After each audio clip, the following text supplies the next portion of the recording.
I wear this crown of thorns upon my liar's chair, full of broken thoughts I cannot repair. Beneath the stains of time, the feelings disappear. You are someone else, and I am still right here.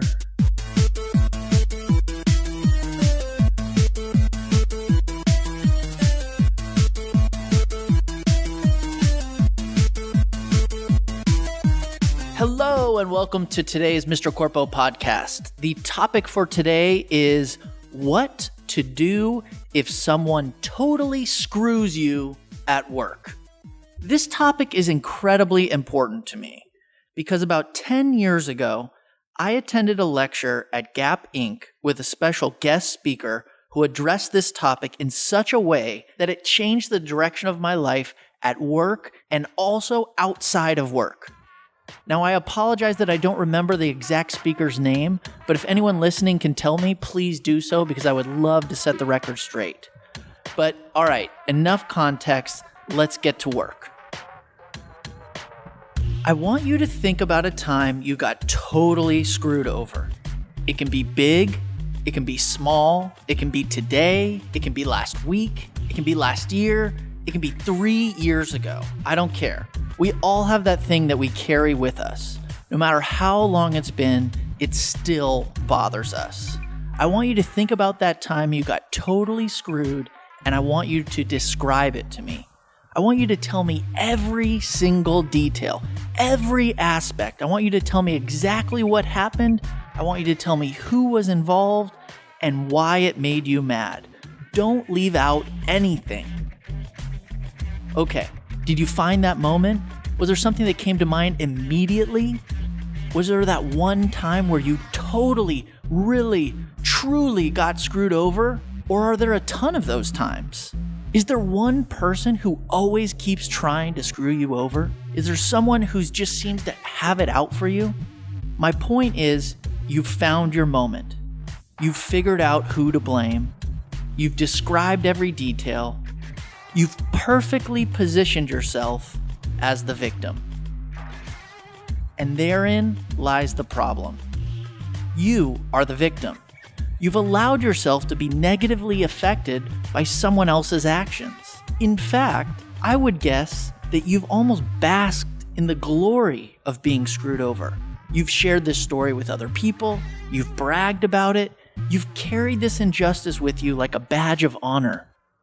Does that sound about right? After all, I just asked you if you'd ever been screwed over, and you're still thinking about that thing that happened to you 6 months ago. So yeah, you're the victim. You're carrying this with you. But let me tell you, if you're hoping that I'm going to explain to you how to get even with this person, you're going to be severely disappointed with this episode. I don't think you should be looking for revenge. I don't think you should be blaming other people. I think you should take responsibility for the situation. And this is the critical point. You can either play the victim or you can take responsibility. In this exercise, by asking you to describe in excruciating detail a time when you got totally screwed over, we invited you to play the victim. And it was easy. It was almost fun. Blame everyone else. It's not your fault. You were the victim. But what I want you to do now is, I want you to tell me the same story. I want you to tell me the same situation. I want you to include every single detail, but I want you to take responsibility for what happened. What did you do that contributed to the situation? What could you have done differently to have avoided the situation? What specific steps would you change in order to create a different outcome? The choice is yours. You can either go through life as a victim, or you can go through life as someone who's willing to take responsibility for their mistakes, learn from the past experiences, and ultimately take control of your own life. Now look, of course there's going to be things that happen to you at work which you don't like. Of course other people may try and screw you over. It is going to happen. People are going to try and screw you over. or you may in fact get screwed over. So the only choice you have is, how are you going to experience it? Are you going to experience it as a victim and carry it with you, let it bother you, take it home with you, distract you from the things that are important, let someone else literally take up all your time and energy? Or are you going to take responsibility? Are you going to evaluate the situation, decide what you could have done differently, move on, be smarter, be wiser, and free yourself of the burden of being a victim? That's it. It's that simple. So we started with this question of, what do you do when someone screwed you over at work?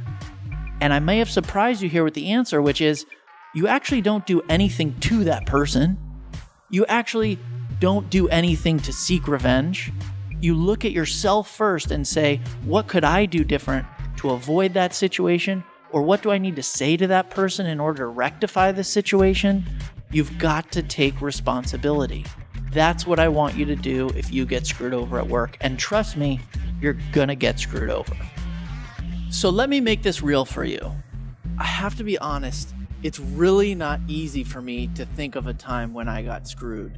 And the reason is because for the last 10 years, I really haven't been living in that world where I allow myself to experience what's happening at work in that way.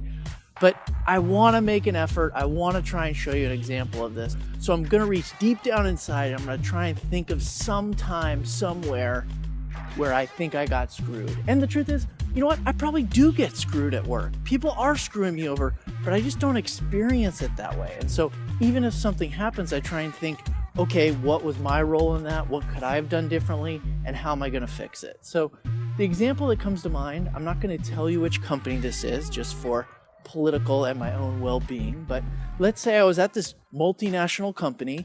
I worked my ass off for a year. I did all the grunt work. I did all the dirty work. I got into work every day at 6 a.m. and I was doing all the things that needed to get done. I was firing people. I was hiring people.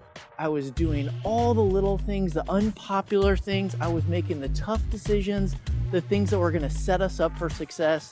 And I was clearly articulating to everyone, this is going to take a year and we've got to go through this process of cleaning everything up before we can fix things and move forward and ultimately start growing again. So I spend a whole year, I'm doing all this work, backbreaking work, into the office so early, working so hard, caring about every single person. And at the end, about the 11-month mark, I unceremoniously get kicked out of the business. I get sidelined. I get told, you know what? We don't think you're doing a very good job. Why don't you move over here?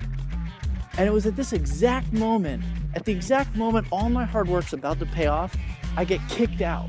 Now, I wasn't fired. I was just sidelined.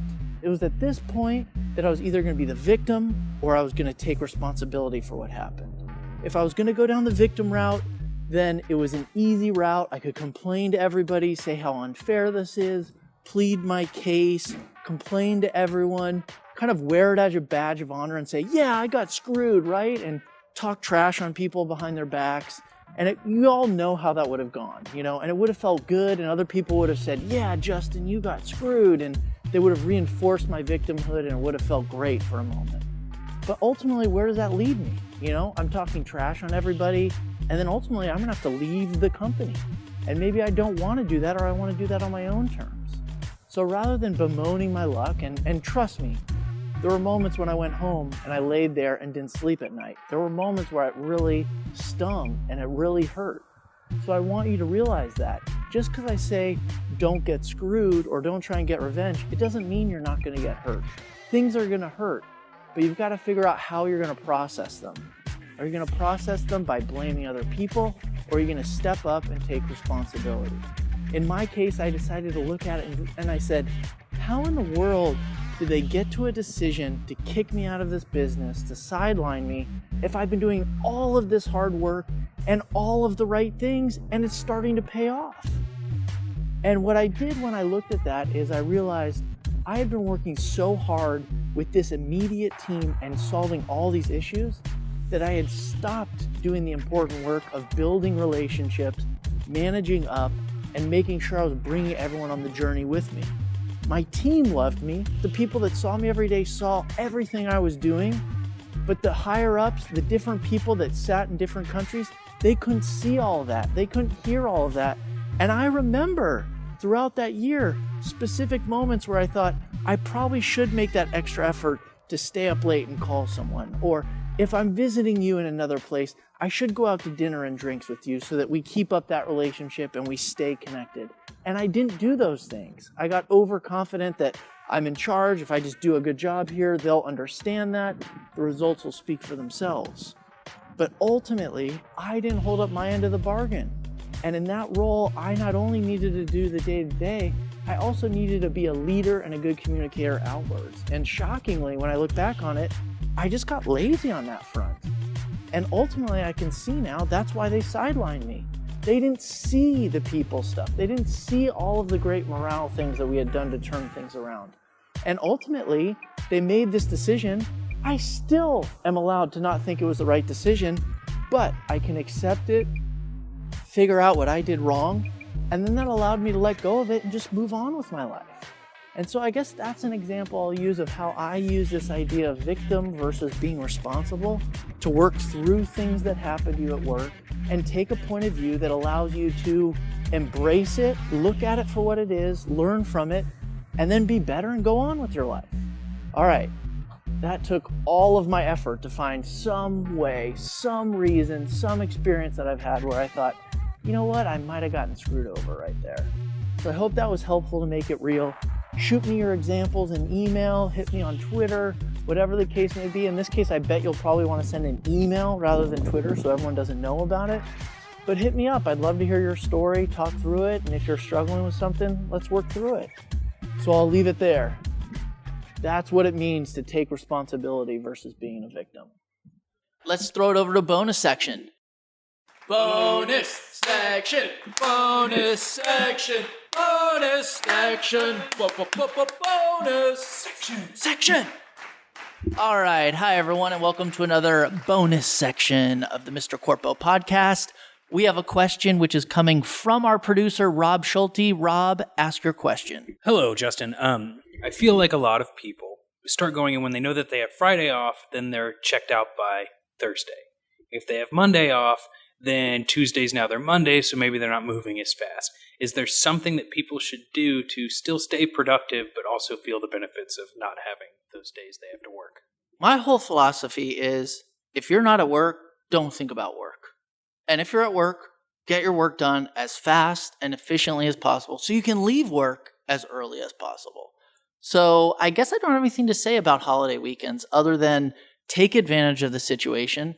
If you've got a Friday, Saturday, Sunday off for some reason, figure out how to take a half day on Thursday. And by the way, if you have Monday off, it's going to be trickier because you can't really take Tuesday off because that looks really bad. But all I'd have to say is take advantage of situations that are already pre-built in for taking holidays because people won't begrudge you that. So for example, if Friday is going to be off, figure out how to take Wednesday and Thursday off and make it a super long week. It's already a feeling of this is a strange week. People are leaving the office early. We already have Friday off. So build in those extra days and take advantage of it because there's no excuse for people not using all their vacation every year. It's a super dumb thing. Trust me, corporate America doesn't care about you. They just want to get some work out of you. They're taking advantage of you. So take advantage of them. Take as many days off as possible. And especially try and sneak those extra couple hours early on holiday weekends. Take off at 2 o'clock. Ask your boss, say, hey, can I get out a little bit early because I want to do X, Y, and Z. There's no boss in the world that's going to say no to you. Ask nicely, ask in advance. You're guaranteed to get the extra days off. And then you look like a hero to your friends. You get out of town, you beat the traffic, whatever the case may be. All right, now I'm just rambling, but those are some quick off the top of my head thoughts on holiday weekends at work. Thanks for your question.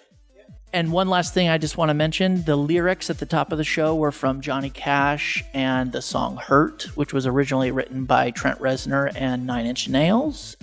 And Rob Schulte is on the producing end of things for the episode today. And as always, hit me at mrcorpopodcast@gmail.com if you have any questions in the work-related world.